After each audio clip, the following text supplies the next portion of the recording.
Levitikus 22 vers 7 sê, as die son ondergaan, sal hy weer rein wees en mag hy van die heilige offers eet. Dit is immers hulle enigste kos. Moses gee aan Aaron en sy nageslag, die wat voltyds geroep is om in die tempel te werk, en afgesonder is, vir daardie rol gee hy instruksies oor die ontvang en die eet van die offers wat die volk sal bring. Hulle moes dit natuurlik baie verantwoordelik gebruik het, en indien die priester weens enige rede onrein was, mag hulle tot die aand toe nie hierdie offers geëet het nie, maar teen die aand mag hulle weer eet. En dan in hierdie vers wat ons nou gelees het, is daar hierdie stelling, dat hierdie offers wat na die tempel toe gebring word, immers die enigste kos is wat die priesters kon van eet, want die priesters sou nie grond ontvang later wanneer Israel ander grond ontvang het nie. Hulle sou ook nie erfporsie onder die res van Israel ontvang het nie. Hulle was geroep en afgesonder om in die tempel te werk, en hulle moes eet en leef van hierdie offers wat na die tempel toe gebring word.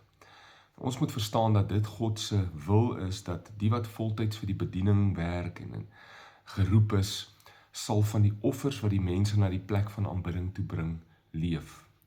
En vandag weet ons, daar word nie meer allerhande offers, brandoffers en graanoffers en sovoorts gebring nie, maar ons bring ons tiendes en ons gee ons offerandes. Dit word deur Jesus bevestig in die Nuwe Testament, in Matteus 23 vers 23 onder andere, en dit is God se manier om 'n belangrike werk in die harte van mense te doen, wanneer hulle dan gee, maar in die tweede plek is dit God se manier om vir die kerk en die voltydse dienaars te sorg. Dit is immers waarvan hulle sal leef. Die dienaars moet natuurlik wys en verantwoordelik hiermee werk, want dit is heilig voor God, sorg dat God se werk voortgesit word, sorg dat dit gaan tot die uitbreiding van God se koninkryk en bedieninge ensovoorts, maar dit is ook die priester se reg om hiervan te leef. Dit is God se plan.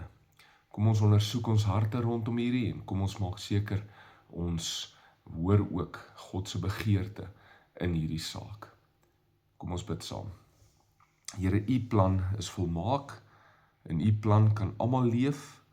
Ek sal gehoorsaam wees aan u wil wanneer dit kom by my finansies en dit wat ek bring en gee, by die plek van aanbidding.